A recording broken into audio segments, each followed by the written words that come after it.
Local programming on KRWG Public Media made possible in part by viewers like you. Thank you. Welcome to Your Legislators, a production of KRWG Public Media. Your Legislators is a public service program providing our viewing audience in southern New Mexico the opportunity to hear about important legislative issues directly from their elected representatives in Santa Fe.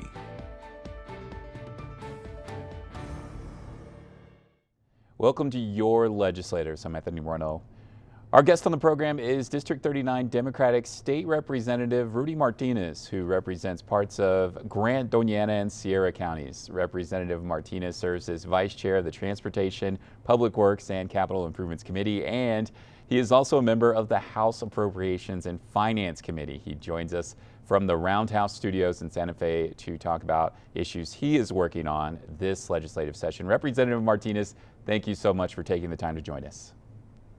Well, thank you so much for this opportunity. Now, certainly it's wanting to share some information with you guys. Well, we want to thank you for taking the time. Obviously, it's a short session, 30-day session that is almost wrapping up. I'd kind of like to hear your thoughts on how you feel both sides are really coming together in regards to the budget. Obviously, that's a major focus of these 30-day sessions. The budget has been the main focus. We didn't have as much revenues coming in as we did the prior session. We had about $797 million of new money, which is good.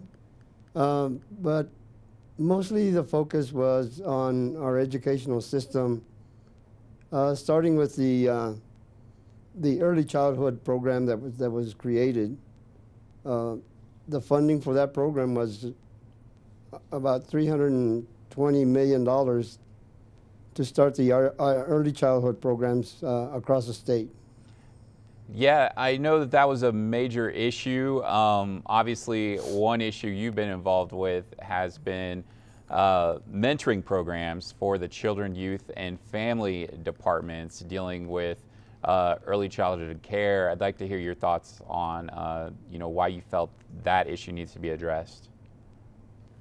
That's a pretty important issue that we need to focus on, really addressing the needs of our young children and starting to lead them in the right direction so they can be successful in their education years from pre-K through high school.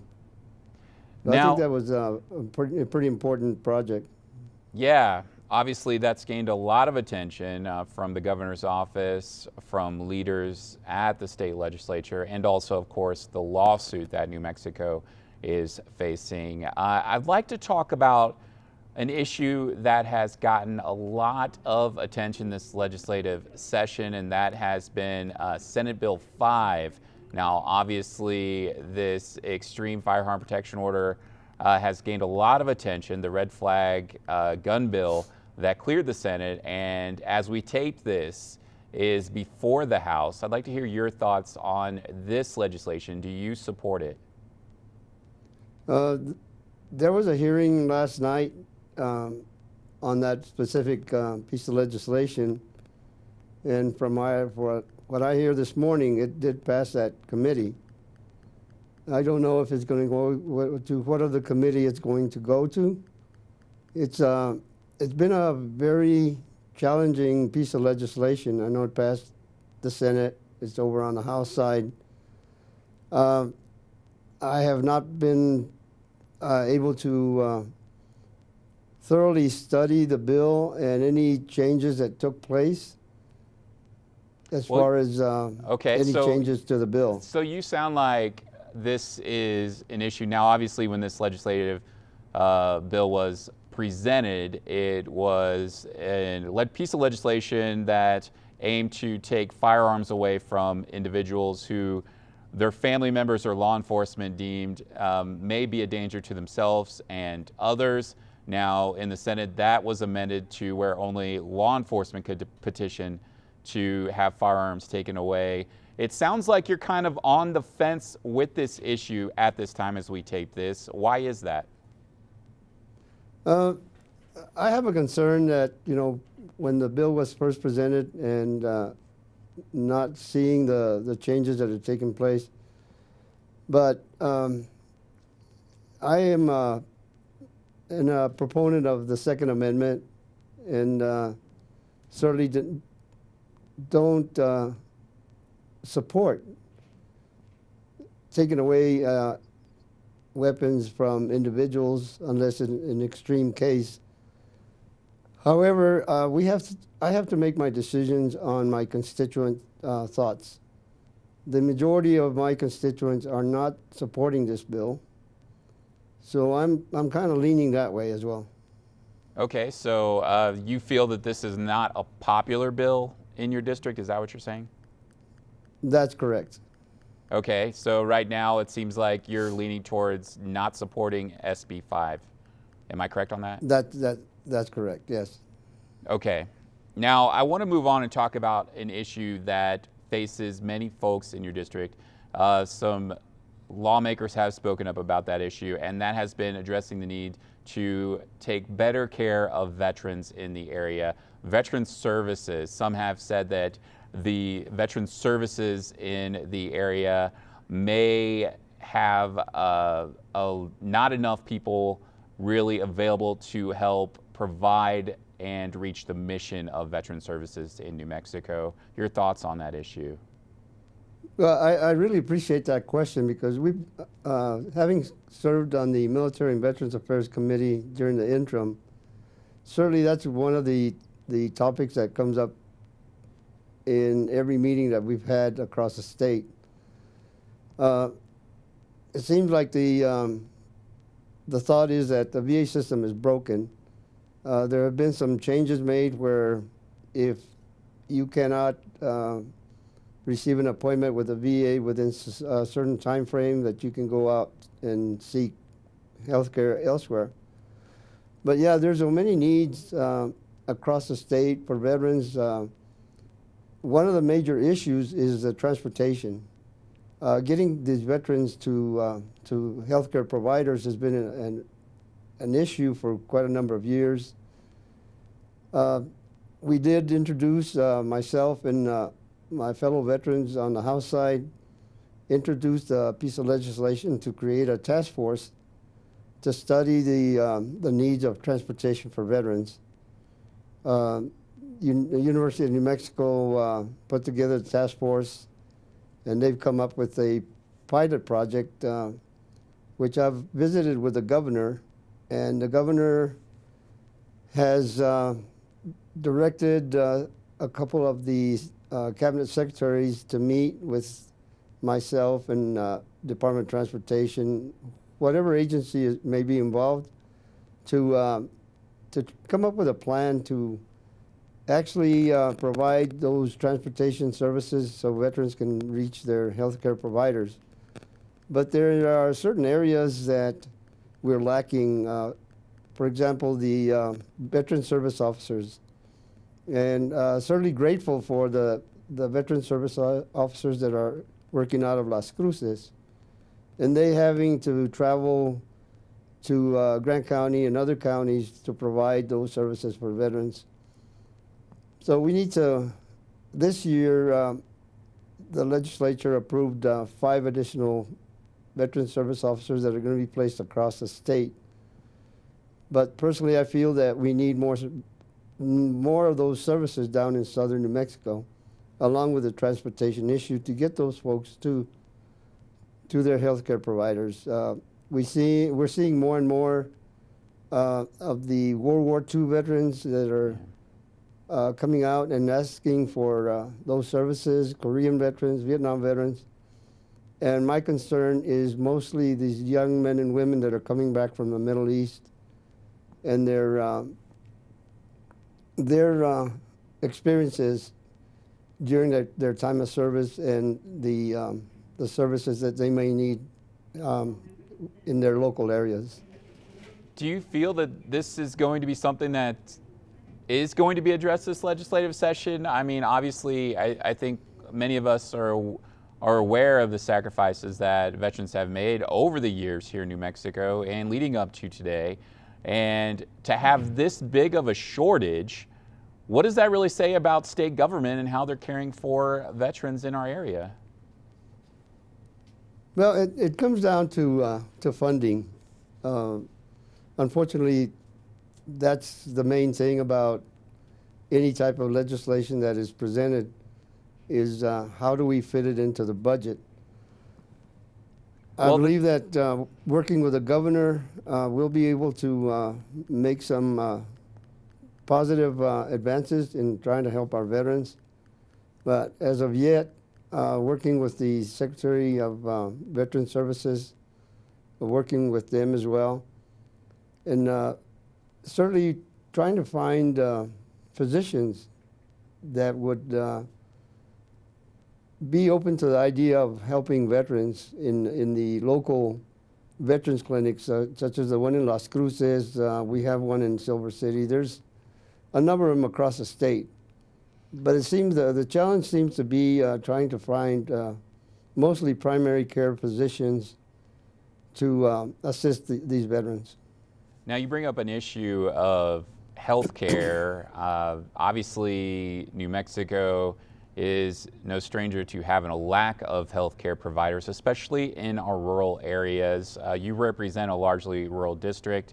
I'd like to kind of hear your thoughts on how you feel that is being addressed in this legislative session. We hear a lot of talk about New Mexico having all this money, having excess revenue this year, but is it providing enough for rural health care in the state? Now, obviously, we have news recently of Gila Regional Medical Center having financial issues and problems, which has to concern many in your district.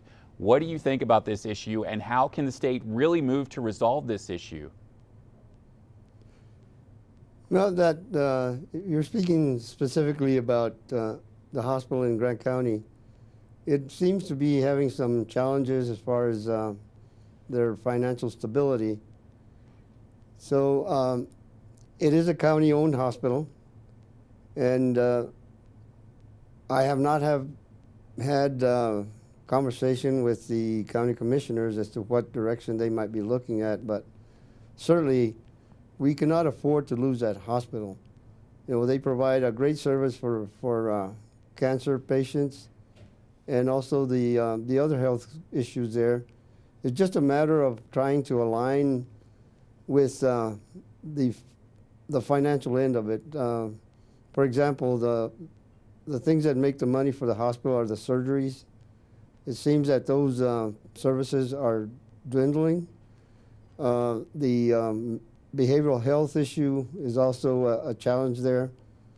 Mm-hmm. So there has to be a change, and I'm not suggesting that change has to take place from the top, but it certainly needs to be revisited to make sure that we don't lose that hospital, whether it be through a management company coming in to make sure that it goes in the positive direction. I am not a proponent of selling the hospital, but that's a decision up to the county commission. Yeah, I know, but it represents, you know, a focal point of such vital care for so many in that area. We've heard stories about how the cancer care has undergone changes there in that area as well, and how folks had to travel very far to get the services while they're trying to figure out that episode. So I'd kind of like to hear your thoughts on some things you talked about. What would the impact be if that hospital was not around and providing services in the area? Well, we've seen the results of not having a healthcare facility. Before the Hidalgo Medical Services came into play, folks down in Hidalgo County had to travel over 100 miles to see a primary care doctor. And we certainly don't want to see that happen in Grant County. If that facility were to close, the only other option would be to travel to Las Cruces, and that's over 100 miles as well. So what are we doing to make sure that we don't? That's something I'm going to have a conversation with the Secretary of Health and Human Services Division to see if there's any options that we can provide to help that particular facility and not have it closed. Do you feel that your legislation that you're involved with in regards to the rural healthcare tax credit could really make a difference? If so, why? That is an important piece of legislation. In fact, as soon as I finish with your visit, I'm headed to the tax committee to introduce a piece of legislation for occupational therapists and physical therapists for rural New Mexico. That's just one tiny piece of the whole puzzle, but we certainly want to make sure that these smaller hospitals continue to survive, whether they become a critical access hospital where it's limited on the number of beds, but certainly the services of the Cancer Center, which is now under the direction of the University of New Mexico. They have the experience. They have the major cancer treatment center in Albuquerque, so this is a branch of it. But certainly we need to make sure that those services stay in the Grant County area, and because that service helps folks from the surrounding counties as well. Now, you brought up behavior. But we need to make sure that we help that hospital as much as we can in whatever way we can. Yeah, you brought up something earlier that I wanted to follow up on and talk about, and that is the issue of behavioral health. Obviously, New Mexico has many challenges with this. We've had many statistics that show New Mexico is not doing well when it comes to the suicide rate, ranking some of the highest in the nation. We've also seen how New Mexico ranks in regards to substance abuse in the area. How big are the challenges of behavioral health services and substance abuse in your district? I know there's been some changes. We've had some facilities open and close. Where do you think it is right now, and what are the greatest challenges facing those issues? And that's a great question. We have had testimony by the Secretary of Health and Human Services Division, the Secretary of Health, Secretary of CYFD, the Secretary for Aging and Long-Term Services. These individuals have come together and created a consortium specifically to work on the behavioral health, mental health issues, which I think is headed in the right direction. The settlements have taken place with the majority of those agencies that were accused of fraud and were found that there was no fraud. They're slowly trying to come back to provide and those those services agencies got paid out $10 million a piece, I believe the number was. So, I mean, in regards, you were touching on the comeback, how things are looking right now. I'd like to hear your thoughts. Well, I believe that specifically in Doña Ana County and Grant County, those services are coming back. The unfortunate thing that happened when we lost our behavioral health system is many of these providers had to seek employment elsewhere, and some of them have left the state. I don't know if they're willing to come back, but that's an issue of finding the qualified providers to be employed and helping our residents of New Mexico for behavioral health, and more specifically the southwest part of the state. Yeah. I'd like to talk with you about another issue that some folks have highlighted in Silver City that gathered some news, and that was the loss of recycling services in the community. Now, this is kind of surprising because if we just think about 6 years ago, this is a community that was passing a plastic bag ban. Now, I'd like to hear kind of your thoughts on, have you had conversations with folks who are concerned about the loss of recycling in the area. And I know there has been some folks talking with state lawmakers about what the state can do to maybe help provide recycling services for communities that may be losing theirs, like Silver City. Well, I was, to be honest with you, I was kind of surprised that when the announcement was made that most of the recycling process was going to be eliminated. And it was mostly an issue of cost. There's still opportunity to recycle, say, cardboard and some aluminum, but the rest of the recycling program is not in existence anymore. And I think that's an important thing, not only for the environment, but also educating our kids that we need to do something and recycle as much as we can.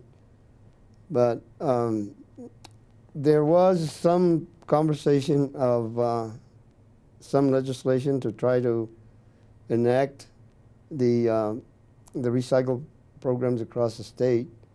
Yesterday in transportation, we had a presentation by the Department of Tourism on the litter problem that we have across the state. And this could be something that could tie into the recycling process. As an elected official, I'd like to kind of hear your thoughts on, are you planning any meetings or conversations with folks in the area or at the state level to really see how you could advance that issue? I certainly am willing to have that conversation with the municipalities and those that decision makers in those areas, so we can certainly move towards reintroducing the recycling program, especially in the Grant County area.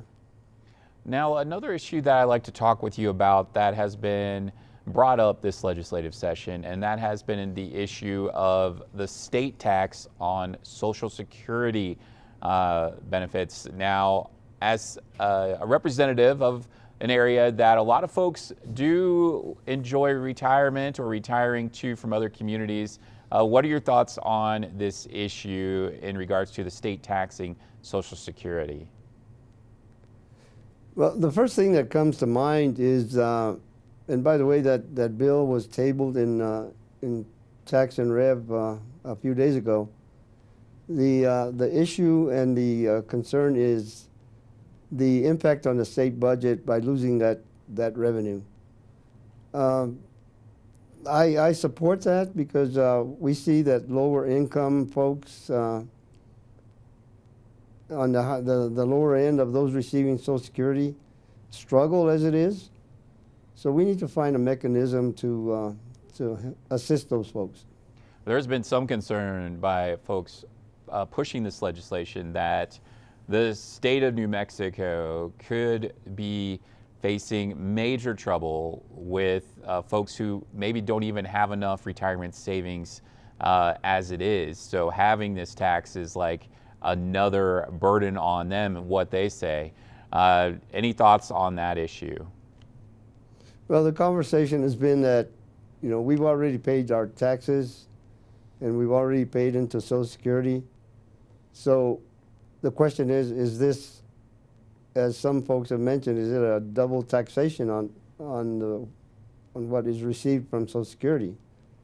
I know there's other states have different formulas on taxing Social Security, but it's something to be really considering, especially on the lower end.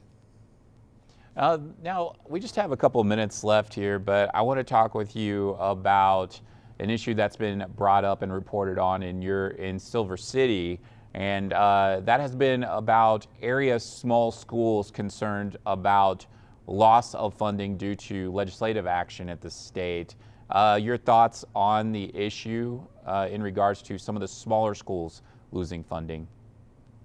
Having conversation with one particular small school in Grant County, which is in the Cliff area, which is part of the Silver School District, and discussing those issues with staff from the Legislative Finance Committee certainly brought a bit of an education for myself. What I understand is whenever their funding is being reduced on the small schools assistance, there'll be additional funding injected into the Silver Schools budget, or the SAG, to make up that difference. So they're not actually losing the entire amount of what the school assistance program was providing. So it's kind of like a balanced approach where they lose some on one side but gain on the other. Do you feel that the communication between the state and education officials has been well enough for these small schools so they can be prepared for it? I think at one point the conversation between those two agencies was not well presented, but I think now that discussion has taken place, I believe that it has been brought out, and most folks understand that this is what's going to happen. Okay, Representative Martinez, unfortunately we are out of time, but I want to thank you so much for taking the time to join us on Your Legislators. Well, I certainly appreciate it, but one bit of tidbit news. Okay. Last night, the basketball game between the Senate and the House represents the Aggies. Uh-huh. They were successful. They won the game last night, so that was great news. And the best news was that over $36,000 were donated towards the cancer program. Okay, thank you for that update. That happened this week, obviously an annual tradition there during the legislative session. Representative Rudy Martinez, thank you again for joining us on Your Legislators. Thank you. And we want to thank you for joining us on Your Legislators. You can always email us your thoughts on the program to feedback@nmsu.edu. I'm Anthony Moreno. We'll see you next time.